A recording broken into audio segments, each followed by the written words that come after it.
সীমান্ত, তোমাৰ টেবুলখন পৰিপাটি কৰা হ'লনে? আহাচোন মোক অলপ পাকঘৰত সহায় কৰি দিয়াহি। মা, মোৰ কাম কৰা হ'ল। ভণ্টিয়ে দেউতাৰ লগত বাৰীত আছে। কোৱাচোন তোমাক কি সহায় কৰিব লাগে? সৌ ডেলাখনত থকা চাউলখিনি টিনটোত ভৰাই থোৱাচোন। মা, অহা সোমবাৰে যে মোৰ জন্মদিন, তোমাৰ মনত আছেনে?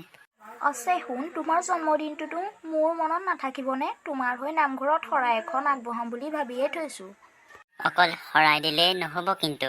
এইবাৰ মই মোৰ বন্ধু বান্ধৱী সকলোকো মাতিম বুলি ভাবিছোঁ। তুমি ঘৰত জলপানৰ যোগাৰ কৰিবা।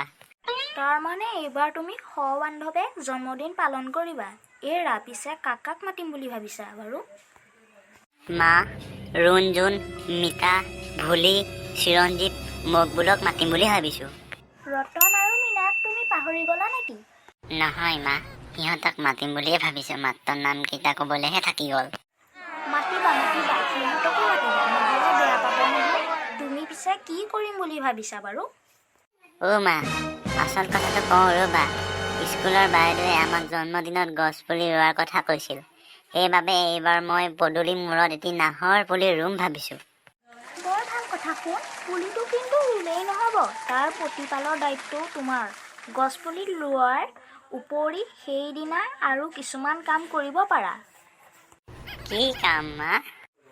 তুমি পদ্য লিখিবা, নাইবা ছবি আঁকিবা, নহ'লে পানীবা নীতি বচনো সংগ্ৰহ কৰিবা। সেইবোৰ সুন্দৰকৈ লিখি বেৰত আঁৰি থ'বা। কিমান যে ভাল লাগিব।